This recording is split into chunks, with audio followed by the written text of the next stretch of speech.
Espacio publicitario. Telecuenca, el canal de la ciudad.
¿Qué tal, amigos? Bienvenidos, gracias por acompañarnos, un placer compartir con ustedes este día. Hoy ya avanzamos, jueves 12 de septiembre del 2019. Ayer estuvo de visita aquí en la ciudad de Cuenca el señor presidente constitucional de la República del Ecuador, el licenciado Lenín Moreno, quien hizo anuncios importantes, sobre todo la preocupación de los afiliados al Seguro Social Campesino, que ha sido hoy motivo de discusión y de debate también. Sin embargo, el presidente ha ratificado su decisión de atender de la mejor manera a este espacio tan importante de atención social. También hizo un anuncio y se ratificó en una conversación que había mantenido con los señores presidentes de Colombia y de Perú sobre la posibilidad de la organización del Mundial de Fútbol para el año 2030. Son anuncios que ayer el señor presidente los realizó también aquí en la ciudad de Cuenca, visitó sin duda espacios importantes y tuvo una agenda también extensa aquí en la ciudad de Cuenca. Pero bueno, todo eso son temas de discusión, de debate. Sin embargo, en un país en donde el recurso económico quizás es el que más se busca, el más escaso, hay espacios en donde es necesario todavía dar más énfasis y mayor atención. El tema de la cultura ha sido maltratado históricamente, pero sobre todo estos tiempos aquí en la ciudad de Cuenca se ha vivido una especie de olvido hacia la cultura.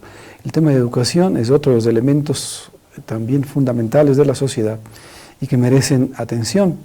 Y estamos próximos también como cuencanos a conmemorar los 200 años de independencia de la ciudad de Cuenca, así es que hoy queremos conversar de esta variedad de temas. Para eso contamos con un distinguido invitado, realmente un personaje de aquí de la ciudad de Cuenca, a quien respetamos y admiramos mucho.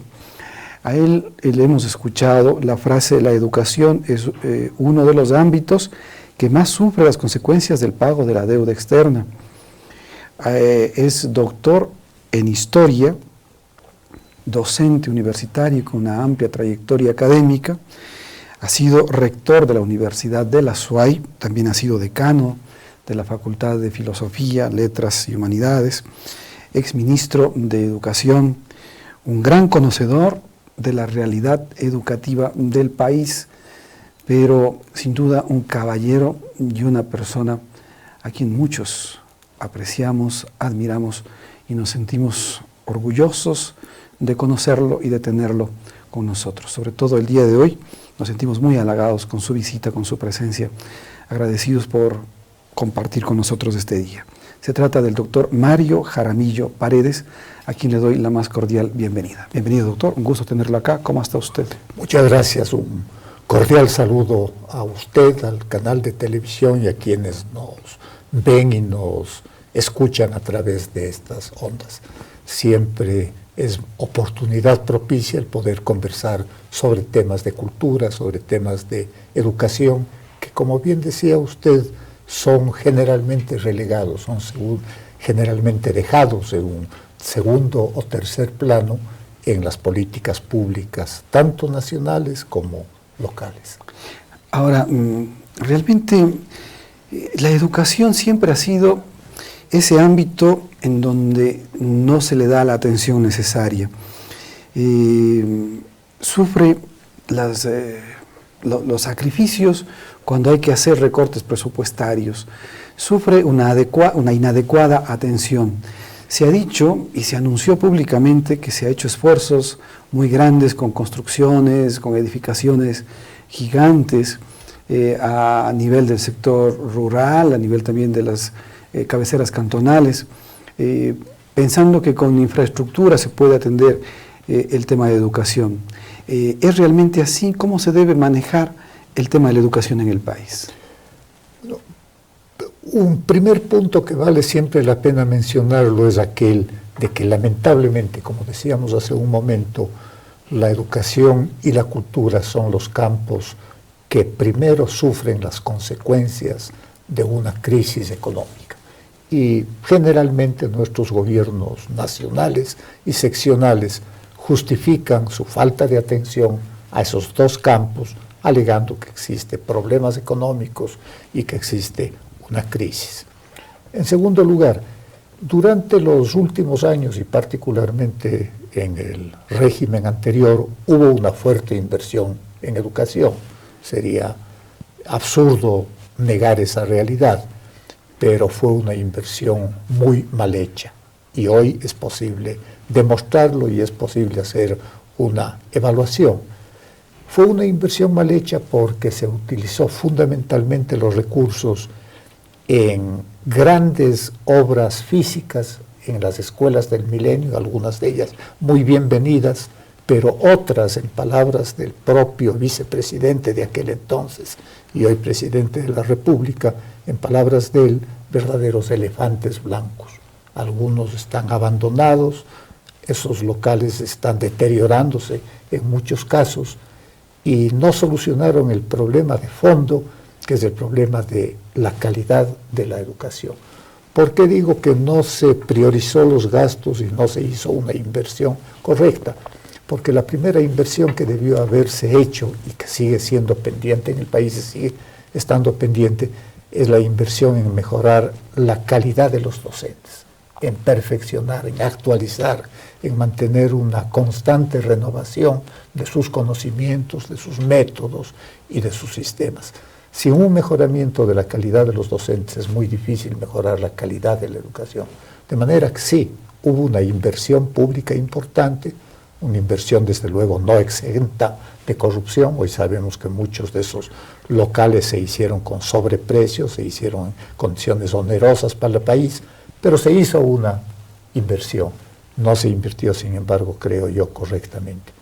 Y un tercer punto que vale la pena indicar. Generalmente somos críticos con la educación y bien que lo seamos, que a través de la crítica positiva avanza el país. Pero hay que destacar que el país ha cambiado significativamente durante los últimos 30 o 40 años, en donde han habido pasos importantes en mejorar el sistema educativo. Conversando fuera de cámaras con usted hace unos minutos, yo le comentaba algo. Yo nací en el año 1945, de paso me confieso ya la edad. Nací en 1945 y allí más de la mitad de la población del país, más del 50% de los ecuatorianos eran analfabetos. Hoy ese analfabetismo está en torno al 6-7%. Por supuesto que ese es un avance significativo. Desde luego el 6% todavía significa en números de personas un número grande. Es un porcentaje que más allá de ser un porcentaje bajo, tiene rostros, tiene nombres de personas. Lamentablemente también la mayoría de ese 6 o 7% remanente está en la región rural, más aún son mujeres de edad avanzada que han quedado fuera de la educación, pero es evidente que el país ha avanzado entre un 50% de analfabetismo hace medio siglo y un 7% hoy. Es un paso gigantesco en el que se ha dado. Unos gobiernos menos, otros más, otros con más énfasis, otros con menos, pero realmente el país avanzó. Y allí hay que destacar una obra iniciada sobre todo por el presidente que inauguró el nuevo sistema constitucional o que reinstitucionalizó el país con Jaime Roldós. Durante el gobierno de Roldós y luego de Hurtado hubo una obra en el campo de la alfabetización realmente gigantesca, que en buena hora fue seguida por casi todos los otros regímenes que vinieron posteriormente. De manera que sí ha habido cambios en educación. El gran problema hoy, digo yo siempre, no es la cobertura ya. Hay una cobertura amplia, hay gente que queda todavía fuera del proceso educativo, pero es más fácil incluirles a ellos. El gran desafío hoy es si podríamos hablar de democratizar la calidad de la educación. En el sector público y en el sector privado existen instituciones de excelente nivel, pero existen también de un nivel deficiente. Y ese es el gran reto, yo creo que para el futuro. Elevar el nivel de la calidad de la educación en esos establecimientos y hacer que los niños, los jóvenes que están allí, tengan en el futuro una igualdad de oportunidades. Porque es muy difícil hablar de igualdad de oportunidades si es que no ha habido una igualdad en la calidad de la educación. Ahora, este avance significativo también en el tema educativo debió estar acompañado también de una transformación en los programas que se hayan presentado a lo largo de la ejecución de los presupuestos y demás actividades dentro del proceso de la educación.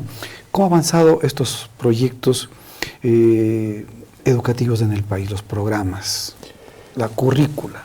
A mí me parece que han habido cambios positivos. Lamentablemente la educación no ha sido jamás, no ha logrado estabilizarse jamás como una política de Estado. Lo que se ha dicho siempre ha sido política de gobiernos. Cada gobierno, cada régimen que ha pasado por el país ha implementado sus propios programas o ha reformado los que recibió, pero no ha habido una continuidad en los mismos. Más que una evolución, ha habido cambios y reformas, parches a veces que no solucionan el problema de fondo. Frecuentemente esos programas han tenido un excesivo tinte ideológico de carácter político, como ocurrió, por ejemplo, en los textos, algunos de los cuales lamentablemente están hoy todavía en vigencia y están en uso y que fueron editados durante el gobierno anterior. Allí nadie puede negar, cualquier persona sin necesidad de ser un especialista en educación, un padre de familia común y corriente que lee y entiende como lo entiende esos textos, nota que hay una carga política, un direccionamiento ideológico que trató de hacer de la educación un adoctrinamiento y no una formación. Pero en general los programas han mejorado, pero insisto, el tema de fondo es ese. Al no haber habido una política de Estado en educación, no ha habido una sana evolución, sino más bien parches, cambios y remiendos en los programas educativos, mejores unos, peores otros, pero ese es el panorama que ciertamente es un poco desalentador.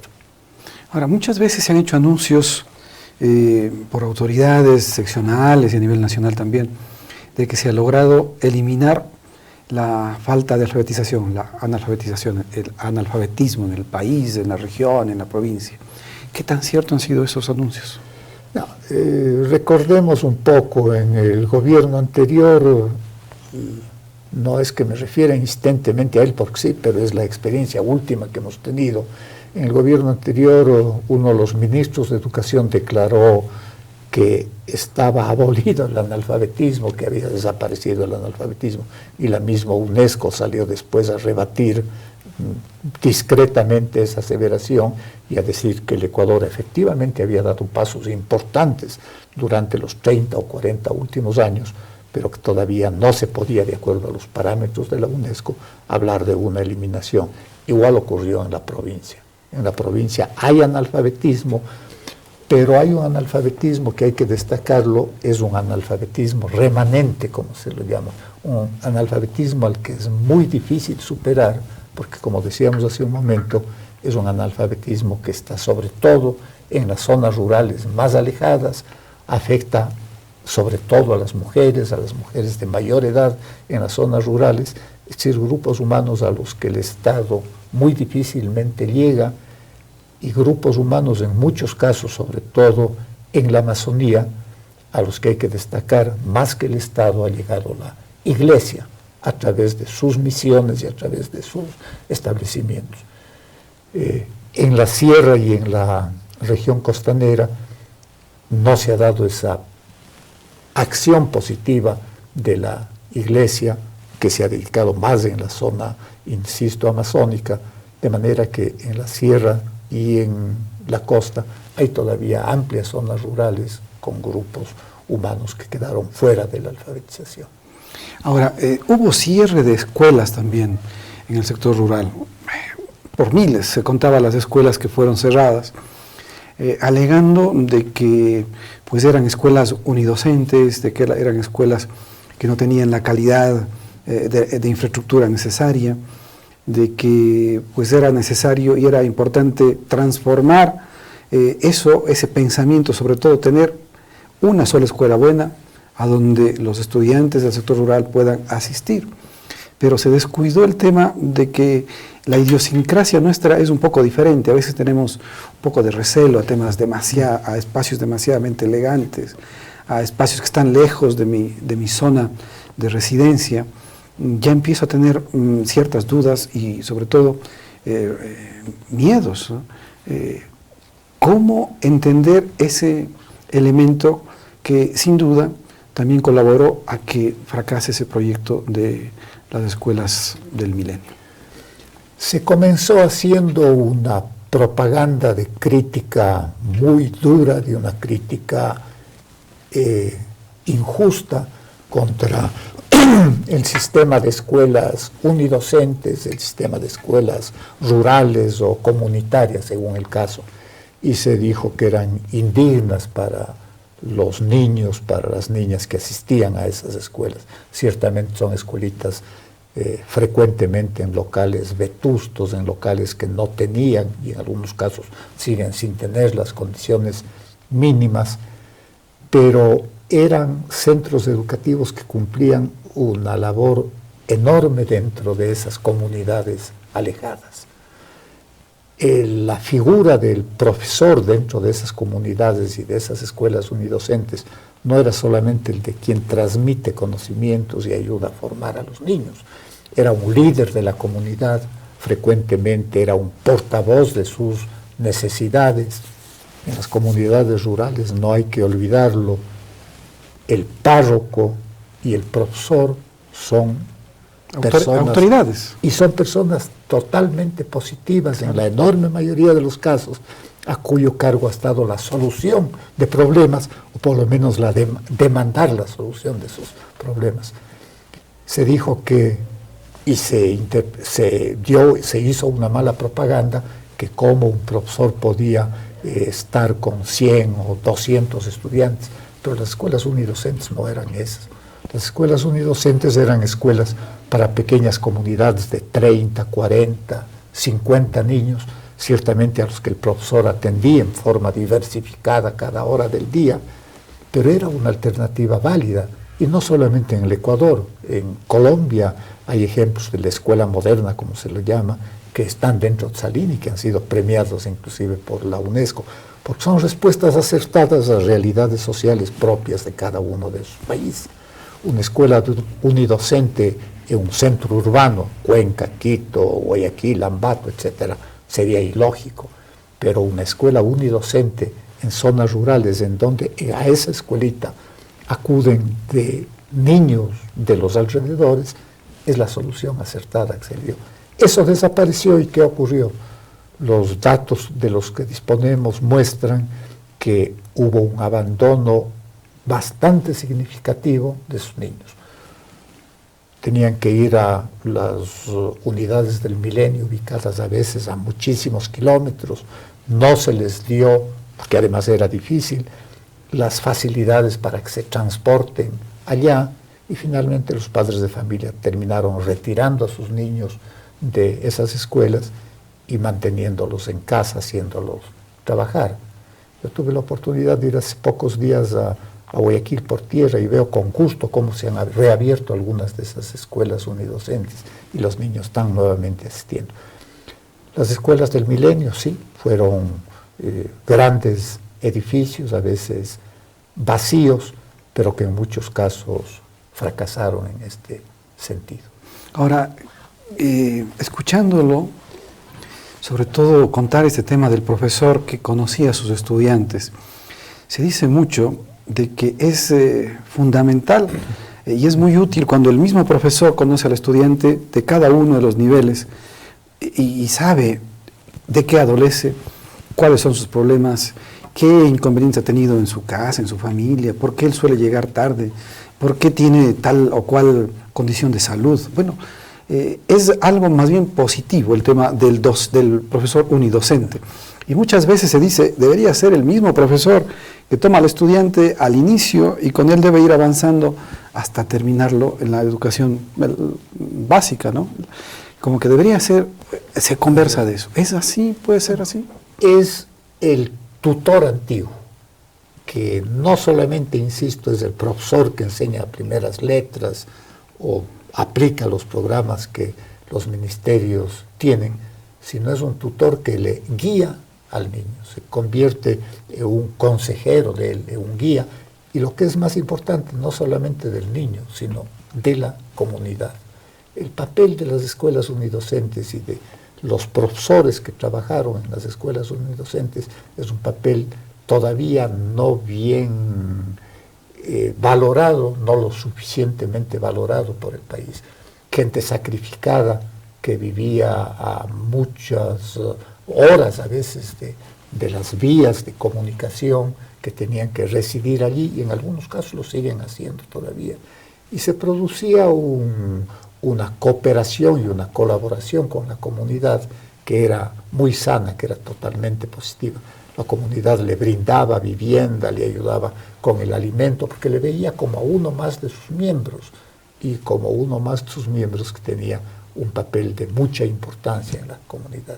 Lamentablemente eso se quiso hacer desaparecer en aras de las escuelas del milenio, en aras de aglutinar en grandes locales a estos grupos de niños, lo cual a la final fracasó en buena parte de los casos. Hoy se está regresando a ello. El gobierno anunció la reapertura, si mal no recuerdo, de algo así como 1.000 o 2.000 escuelas docentes. No lo ha cubierto todavía.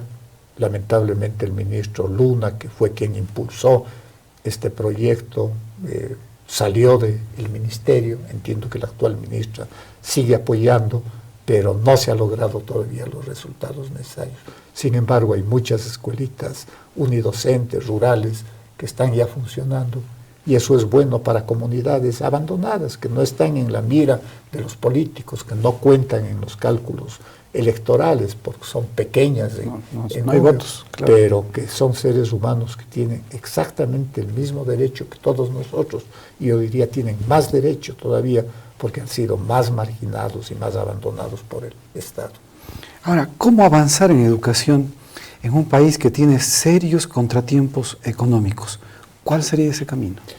Me parece que el tema de fondo es lo que hacemos en nuestra vida diaria y en nuestra vida privada: priorizar gastos.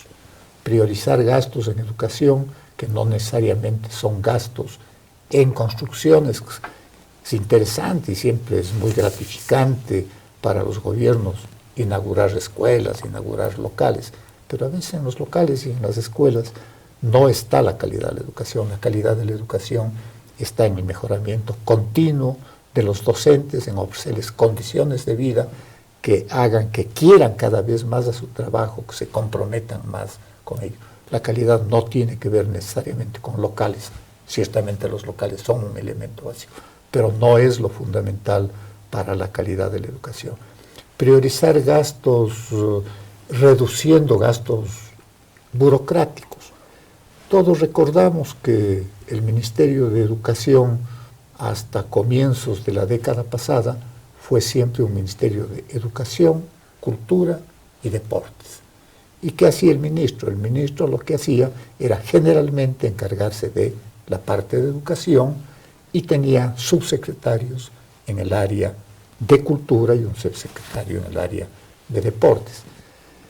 En el afán de agigantar el aparato estatal, se dividió ese ministerio. De 15 o 16 ministerios se pasó a cerca de 40, y del Ministerio de Educación se pasó a cultura otro y a otro de deporte. Yo digo, ha mejorado la proyección cultural del país, ha mejorado la proyección deportiva del país por obra de esos ministerios. Yo creo que no. Se creó innecesariamente una burocracia ampulosa que no ha respondido en la medida en que podía haberlo hecho a la expectativa o a las expectativas que el país tenía. De manera que me parece que ocurre lo que ocurre en el campo de la vida personal. Hay que saber priorizar gastos en donde uno pone en primer lugar el dinero, y es en las necesidades básicas como son las de educación, salud, alimentación. Ahora, a todos estos temas habría que sumar también nuestra diversidad cultural y diversidad lingüística. ¿Cómo lograr aglutinar también estos elementos importantes en el debate educativo? Yo creo que un gran error fue el establecimiento de un bachillerato único, general y universal. No pueden haber programas únicos en un país diverso culturalmente, un país diverso en todos los aspectos como es el nuestro. No es lo mismo ni lejanamente enseñar a un niño o formar a un niño que vive en una comunidad de la sierra, una comunidad alejada de los Andes, que formar a un niño que vive en la Amazonía o que vive en la región de la costa.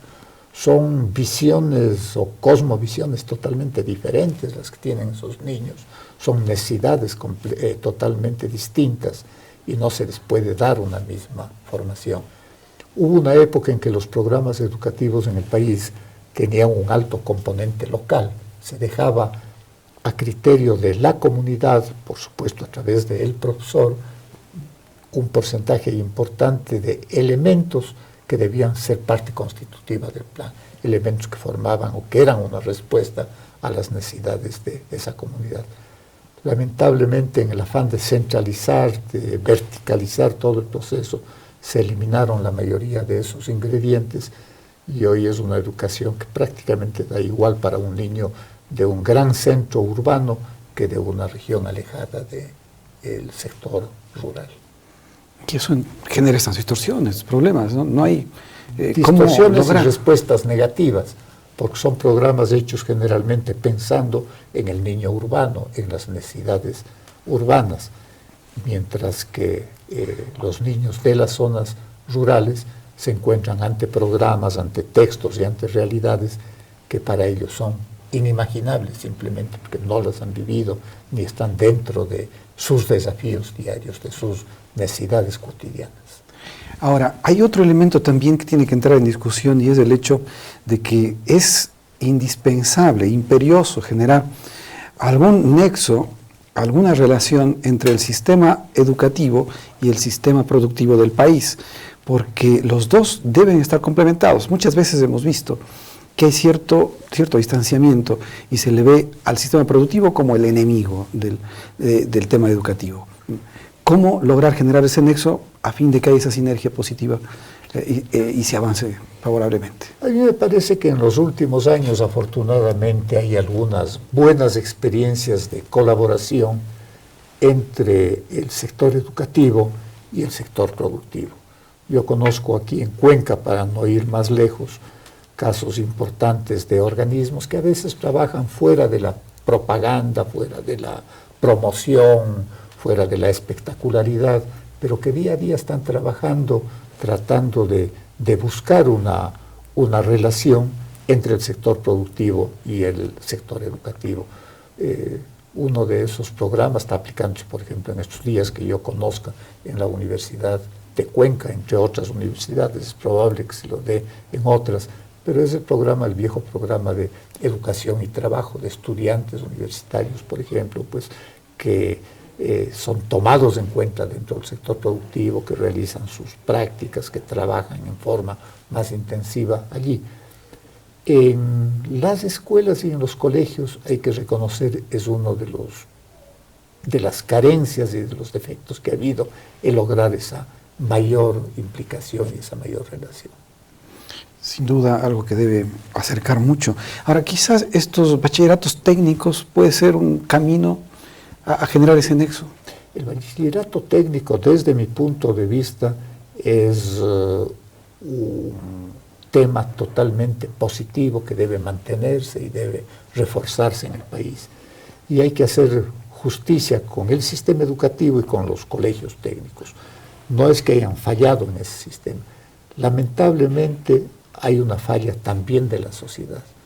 Todos los que estamos en educación, todos quienes estamos en educación sabemos que lamentablemente las familias a veces y los propios estudiantes no optan por educación técnica, por bachilleratos técnicos o por institutos técnicos porque aspiran a un título universitario. Así ese título universitario no les garantice un servicio a la comunidad, un trabajo estable, un satisfacer sus necesidades, pero la vanagloria a veces de tener un título universitario les hace alejarse de los estudios en los colegios o en los institutos técnicos que el país requiere, que ofrecen fuentes de trabajo más amplias para esos jóvenes.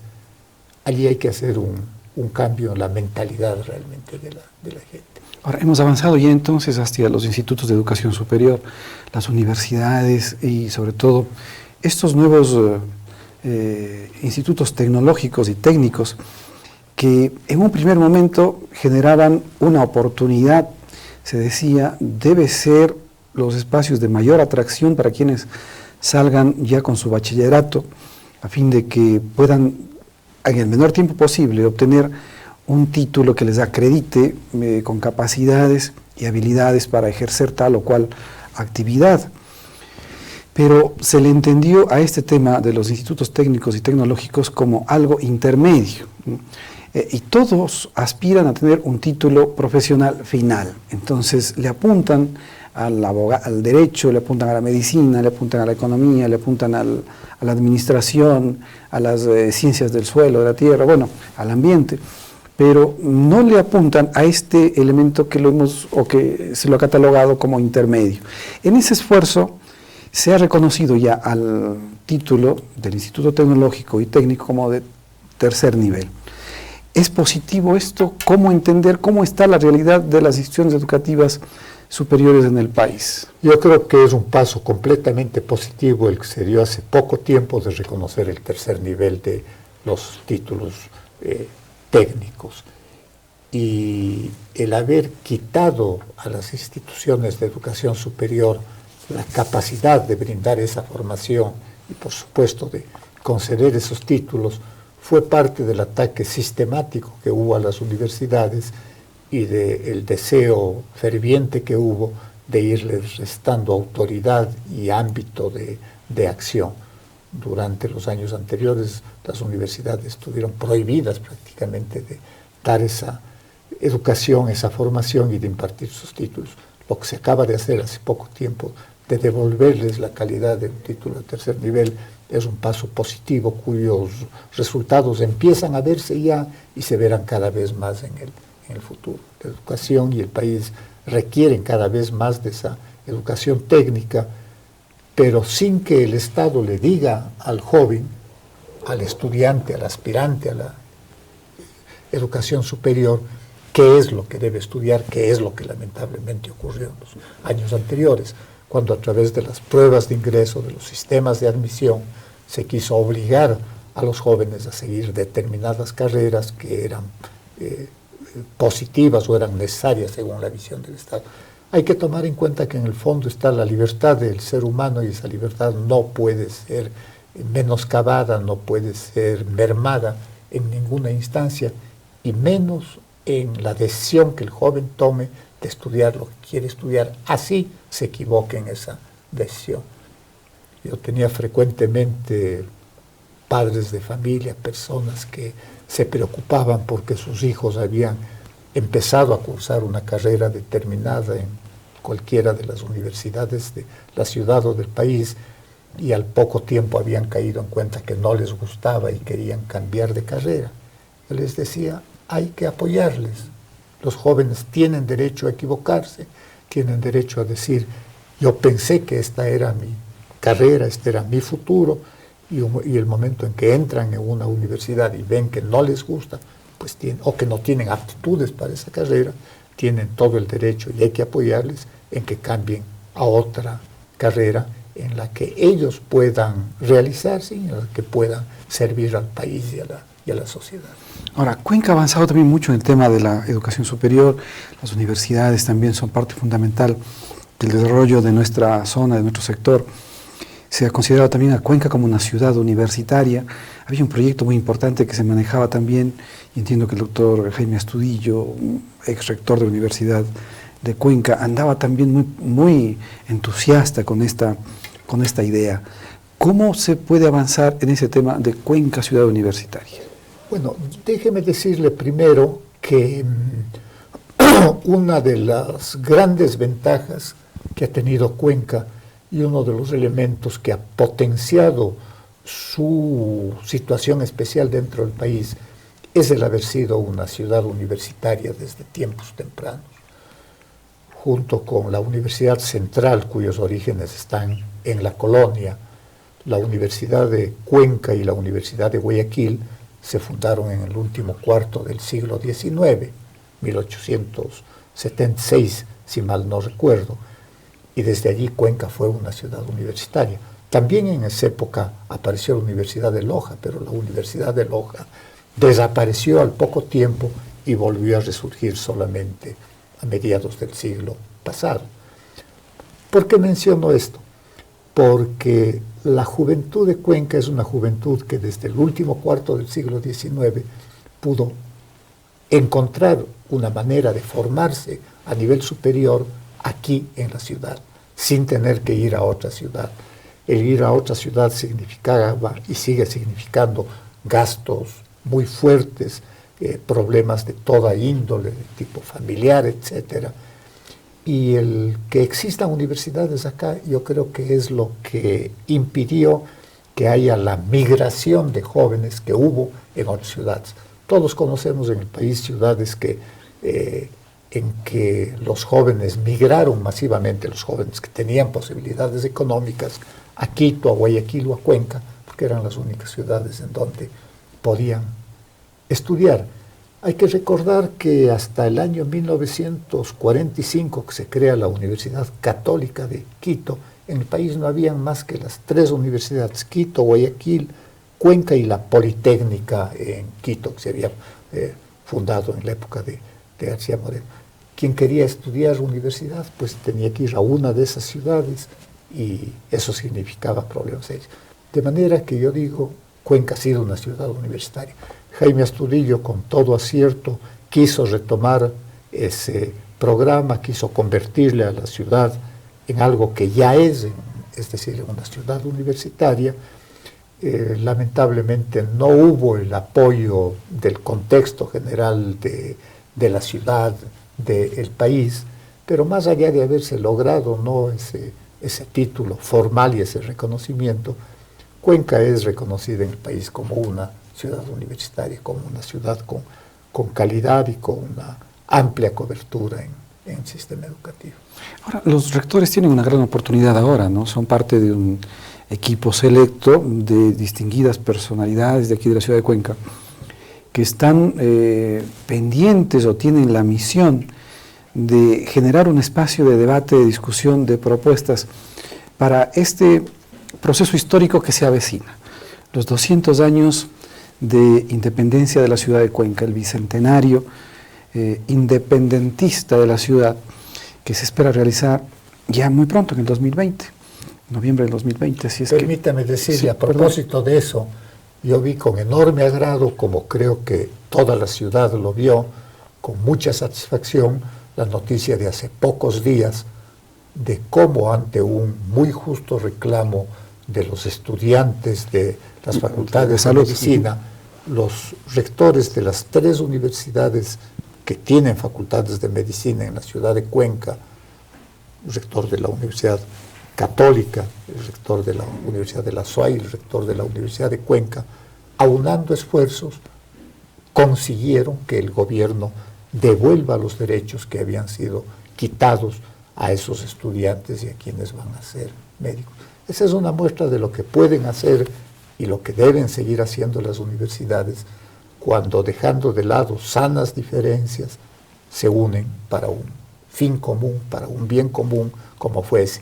Afortunadamente hay muchos otros ámbitos, yo estoy afuera de las universidades, pero sé que hay muchos otros ámbitos en donde esa colaboración está creciendo y eso es bueno para todas las universidades y más allá de las instituciones es bueno para quienes son la razón de ser de esas instituciones, para los estudiantes que están formándose ahí. Sí, sin duda fue algo muy positivo, ¿no? Que todos celebramos y que todos nos entusiasmamos al recibir esa noticia de que pudieron a través de la Corte Constitucional pues solucionar un problema que se veía para los chicos grave, el no contar con recursos para su educación, para su internado. Y una medida que era injusta totalmente. Qué bueno que hayan conseguido. Sí, más bien le agradezco que haga referencia a esto. Ahora, Cuenca festejó en 1920 su primer centenario, pero de lo que nos han comentado, quienes nos han visitado, nos han dicho, fue realmente el centenario. O sea, no fue algo que pasó inadvertido, ¿no? Sentó las bases importantes para la Cuenca del siglo XX. ¿Cómo entender eso? ¿Qué hubo realmente? ¿Cuáles son esos hitos históricos que se marcaron en ese primer centenario? La celebración del primer centenario de la independencia de Cuenca en 1920 fue, para utilizar un término frecuente, una celebración por todo lo alto.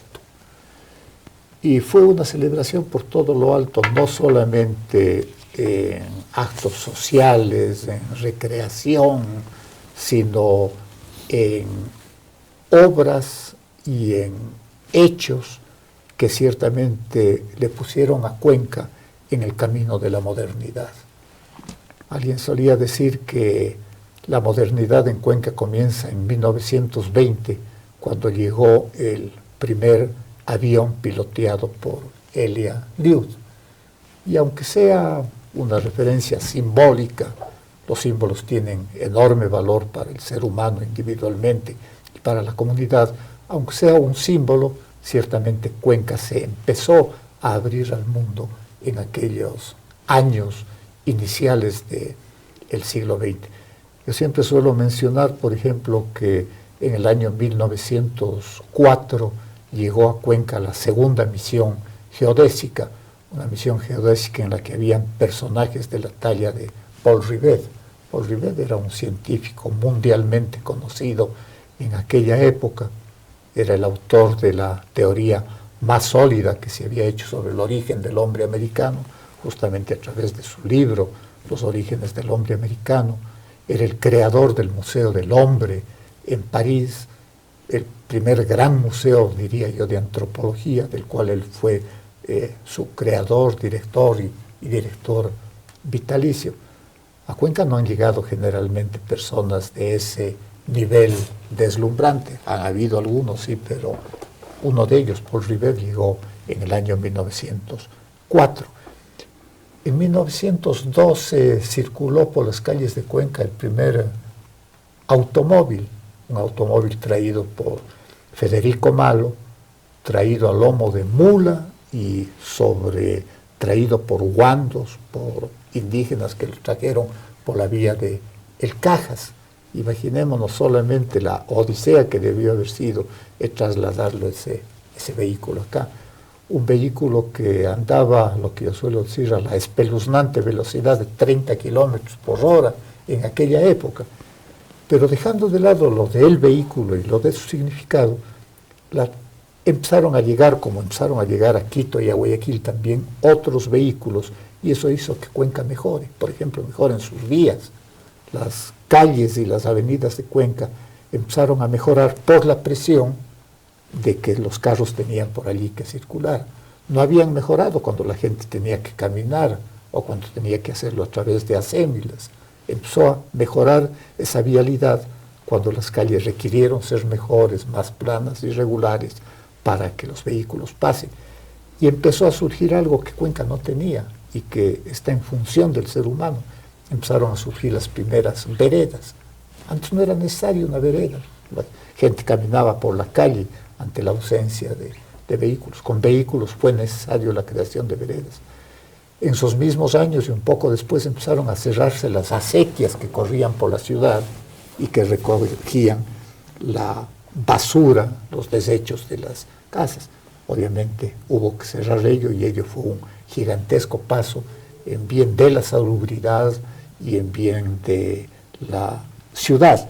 Esos mismos años, en 1919, se dio la primera fiesta de la Lira, que fue un hecho poético y cultural enormemente destacado, uno de los que contribuyó a hacer de Cuenca y a darle este calificativo de Atenas del Ecuador. Hoy en buena hora ese festival ha sido reeditado por el Banco del Austro y está ya en su 7ª u 8ª edición. En 1920 se creó la Cámara de Comercio de Cuenca, que no fue solamente un organismo para defender los intereses justos, por supuesto, de sus agremiados y para dar mayores facilidades al gremio. Fue una cámara que potenció y dinamizó la creación de otros organismos similares. Al poco tiempo se creó la Cámara de Industria, se crearon el Centro Agrícola. Es decir, Cuenca empezó a organizarse en forma más sistemática. El año 1920, como les decía hace un momento, llega Elia Liud. Hay que ver el cambio que debió haber sido y lo espectacular que debió haber sido para la gente que vivía en esos años, ver la llegada por primera vez de un avión. Ese avión que hizo 2 horas 50 minutos en su vuelo desde Guayaquil hasta Cuenca. Yo siempre suelo decir que hoy, 100 años después, 99 años después, estamos peor que entonces. No tenemos vuelos a Guayaquil, y el que se anuncia que se hará por Quito va a demorar algo más de 3 horas, más de las 2 horas 50. En todo caso, qué bueno que haya un nuevo vuelo dentro de la ciudad. Son los años en los que la iniciativa particular, primero de don Carlos Vega y después la iniciativa municipal, trajeron los primeros teléfonos a Cuenca. Hay que pensar y ponernos en la mente de quienes habitaban la ciudad en esa época lo que debió haber significado este cambio tecnológico, este enorme paso en la comunicación. Cuenca empezó a dar pasos acelerados después de estos primeros teléfonos públicos, municipales y de estos primeros teléfonos particulares, y en la década de los años 40, todos sabemos, fue la primera ciudad en tener telefonía automática.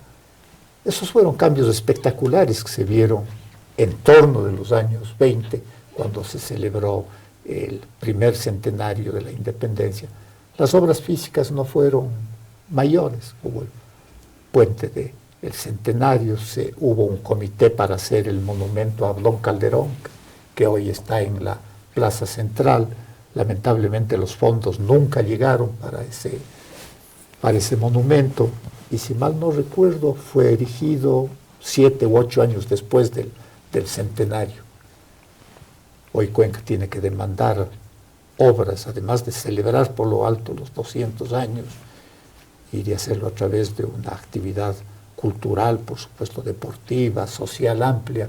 Yo creo que Cuenca tiene que demandar una gran obra de reconocimiento al Estado Nacional, y que es el de una comunicación más fluida a la ciudad.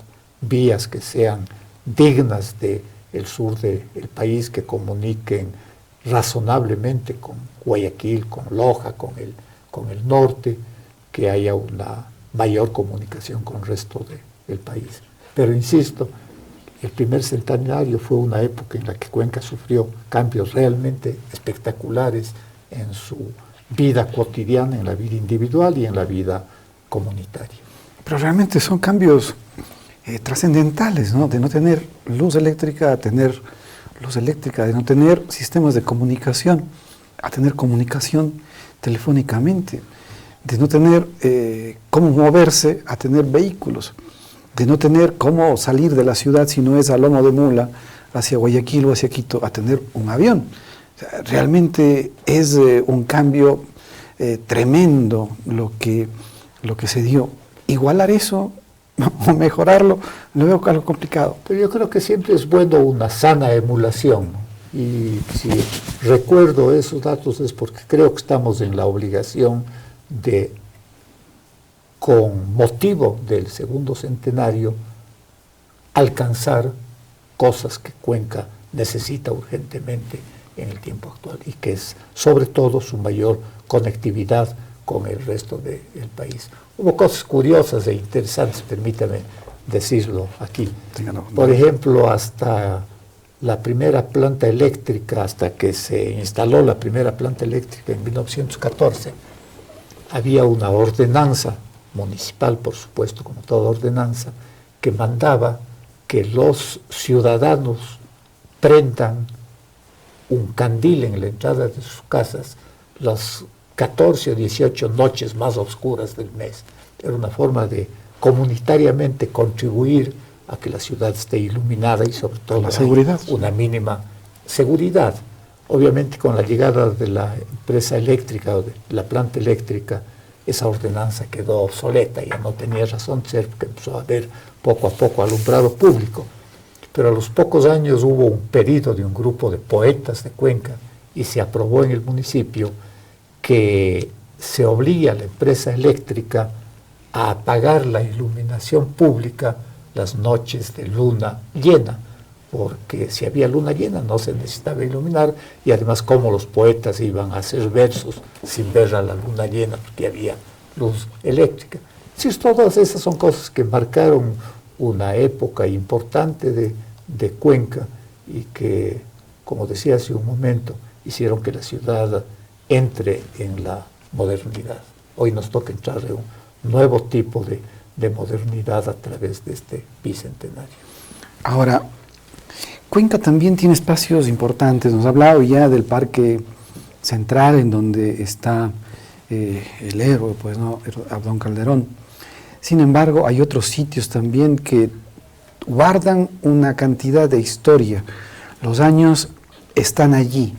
Hay que leerlos, hay que entenderlos, hay que poder interpretar lo que dice cada una de sus piedras, cada una de sus espacios en un área.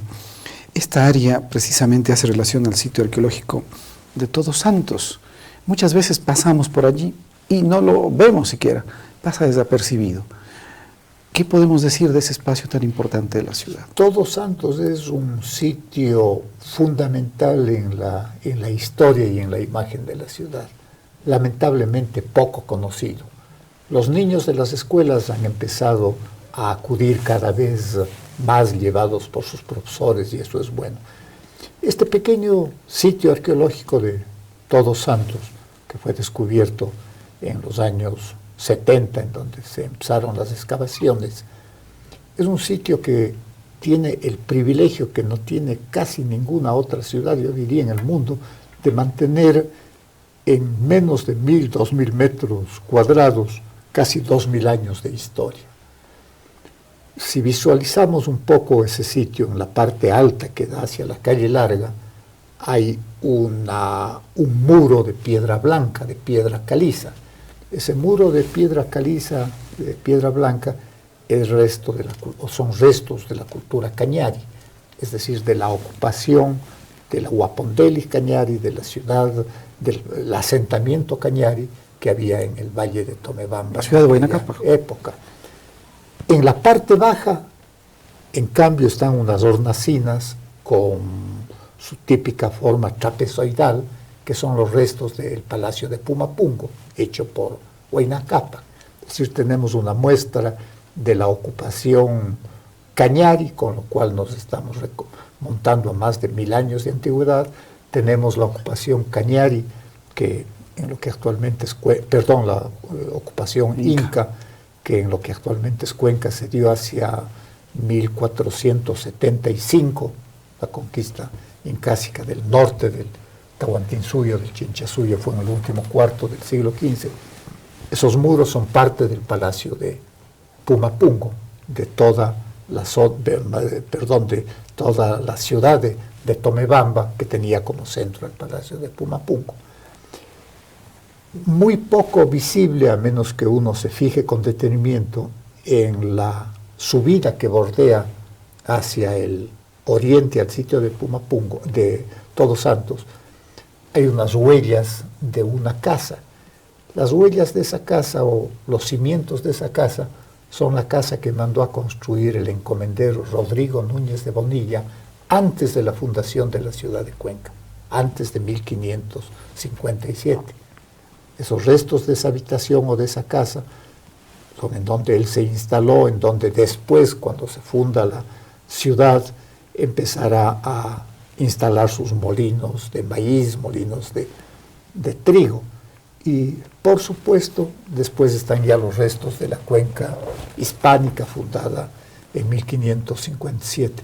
Es un sitio realmente de una importancia especial al que lamentablemente no se le ha dado la promoción y la importancia suficiente. Qué bueno que podamos hablar sobre él en este medio.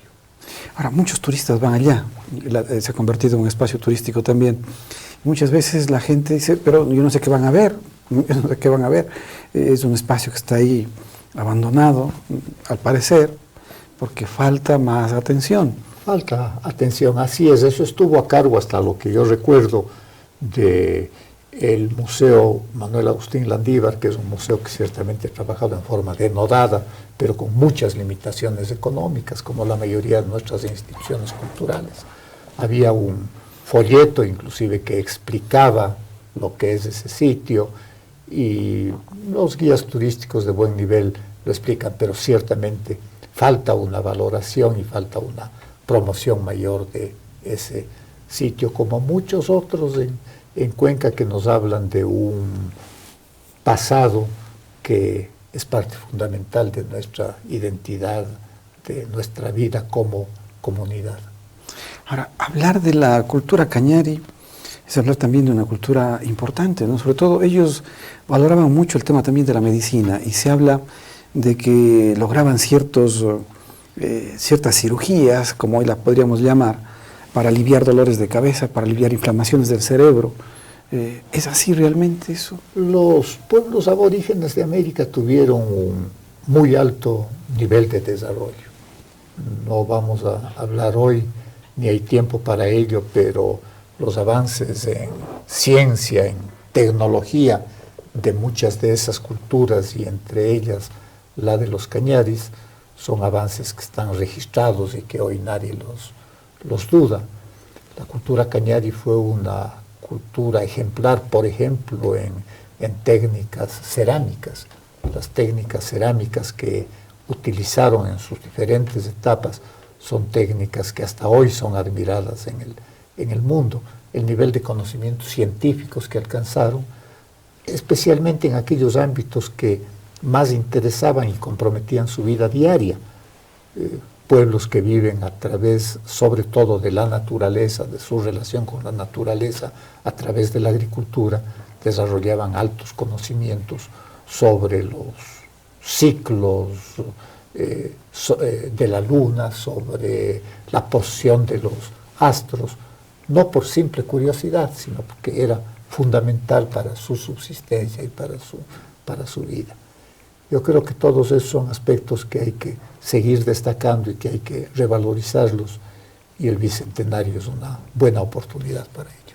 Ahora, en este Bicentenario toma también importancia, nos decía cuando nos visitaba esta joven historiadora, Ágata Rodríguez, la fuerza, el poder que tuvo Simón Bolívar en su tarea de lograr la independencia de los países. ¿Cómo entender a Bolívar también en este espacio? Bolívar fue en parte un romántico, visionario y producto de una época, como son los grandes hombres. Los grandes hombres y las grandes mujeres son producto de su época, sintonizan con su tiempo, expresan sus necesidades, sus anhelos, y luchan por conquistar los ideales de ese tiempo. Para entender a Bolívar hay que entenderlo dentro del contexto del pensamiento del siglo XVIII, del pensamiento del siglo de las luces, como se llamó, ese pensamiento que privilegió sobre todo dos elementos en la vida del ser humano: la razón y la naturaleza. El valor que tiene la razón para ser la luz que guía al ser humano y la naturaleza como el eje en torno del cual gira toda la actividad humana. Bolívar fue un producto de eso. Su gran maestro, Simón Rodríguez, había sido formado en el pensamiento de Juan Jacobo Rousseau, en el pensamiento de Montesquieu, la división de poderes del Estado en ejecutivo, legislativo, judicial. Había sido formado en el pensamiento de Rousseau, sobre todo en el sentido de la soberanía popular. No hay soberanos, no hay reyes de origen divino. El único soberano que manda es el pueblo, y el pueblo tiene la capacidad de elegir a quienes lo van a gobernar. Esa es la soberanía popular. El pueblo es el soberano, que había sido la gran tesis de Juan Jacobo Rousseau. Todo ese pensamiento se había puesto en práctica por primera vez en la independencia norteamericana y pocos años después en la Revolución Francesa. Y Bolívar, a través de sus lecturas, a través de su maestro, Simón Rodríguez, a través de sus viajes a Europa, bebió de ese conocimiento, y es de esos seres humanos pues que tuvo la capacidad y el coraje para emprender una obra que parecía imposible, como era emancipar a buena parte de América, sobre todo a América andina, del poder español. De manera que a mí me parece que a Bolívar hay que catalogarlo y hay que ubicarlo en ese contexto. Un hombre de su época. No podemos juzgarlo con criterios actuales ni con parámetros o ideologías de nuestro tiempo, sino como un producto de su tiempo, de la época en la que él vivió y actuó, en la primera parte del siglo XIX sobre todo. Ahora, Bolívar, siendo un criollo, ¿no?, acaudalado, que su familia materna, me parece que es Palacios, ¿no?, su familia materna con vínculos también con el rey, tener que enfrentar eso, esa decisión de dejar sus espacios de bienestar que podía lograr con esta relación, tener que perder también toda su fortuna, porque en un momento pierde su fortuna, y que logra su afán de liberar de este poder de la corona española. Tuvo que tener también sus momentos de duda, de preocupación. Hay que entenderle lo que usted dice al ser humano también. Un ser humano que, si bien es un héroe, es necesario comprenderlo también en esos momentos que tuvo de dubitación y de indecisión. Pero él tuvo ese coraje de avanzar, de sobrepasar las adversidades, de tener también compañeros importantes en su camino, ¿no? Ya me hacía usted acuerdo de Santander, entre otros importantes personajes que participaron también de su idea, que comulgaron con su criterio. ¿Cómo más avanzar en ese criterio de entender a Bolívar?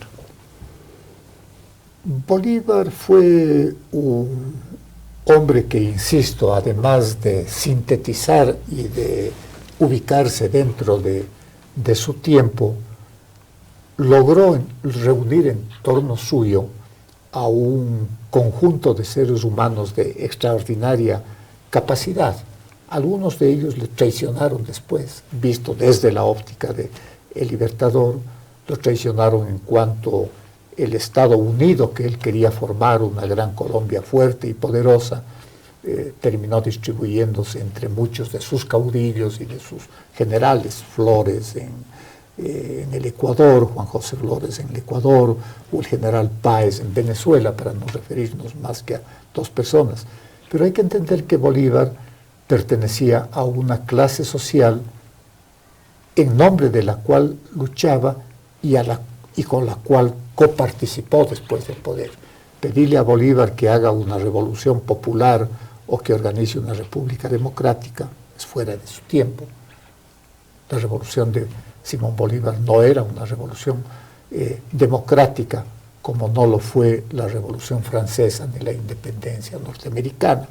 si es que podemos establecer un símil entre tres movimientos que más o menos están en el mismo tiempo, con 20, 30 años de diferencia, la independencia norteamericana, 1776, la Revolución Francesa, 1789, la culminación de la independencia, en el caso nuestro, lo que hoy es el Ecuador, en 1820, fueron revoluciones liberales. ¿Hechas por quién? Por lo que empezaba a llamarse en aquel entonces, o más bien dicho, se había consolidado ya como una nueva burguesía en el poder. Ya no era la nobleza de origen monárquico, no era la nobleza descendiente de la nobleza europea, sino era una nueva burguesía de comerciantes, de gente, de profesionales que se habían formado y que reclamaban el poder político para ellos. La revolución independentista es una revolución de esa burguesía criolla que es la que asume el poder. Pedir que esa revolución hubiese entregado las manos a los indígenas que lucharon en la misma no tiene sentido. Hay que entender que lamentablemente en las revoluciones unos son los que ponen la sangre, el esfuerzo, el poder, y otros los que usufructúan de esas revoluciones. Y eso lo seguimos viendo hasta nuestros días. Unos son los que luchan y otros son los que se benefician. Los que gobiernan. Los que gobiernan y se benefician de ese poder político. Pues bien, ¿algún tema que nos quede pendiente por conversar, doctor? Hay tantos ámbitos en los que se puede conversar en torno de esto, pues de manera que a las órdenes cuando sea necesario. Pues muchísimas gracias. He disfrutado mucho de este espacio conversando con usted. Espero que ustedes, amigos, también hayan podido disfrutar de esta participación tan importante del doctor Mario Jaramillo Paredes, doctor en Historia, ha sido ministro de Educación, ha sido rector de la Universidad de la SUAY y con una amplia trayectoria académica. Pues yo le quiero agradecer por hacer un espacio en su tiempo y venir a visitarnos. A usted muchas gracias, a Telecuenca y a los televidentes. Le tomo la palabra para que nos acompañe en otro momento. Con mucho gusto, siempre es un placer conversar. Muchísimas gracias. Gracias a ustedes, amigos, también por acompañarnos, por habernos permitido llegar hasta sus hogares. Les invito también a participar de los informativos. A partir de las 13:30 está Lorena Coronel y en la noche a las 19 horas Mauricio Lupercio. Pero también muy temprano, a las 7 de la mañana, está María Eulalia Espinosa, también participándonos y contándonos todas las novedades del día, tanto de la ciudad, del país y del mundo. Conmigo hasta pronto. Muchas gracias. Hasta luego. Que pasen bien.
Inicio de espacio publicitario. Telecuenca, el canal de la ciudad.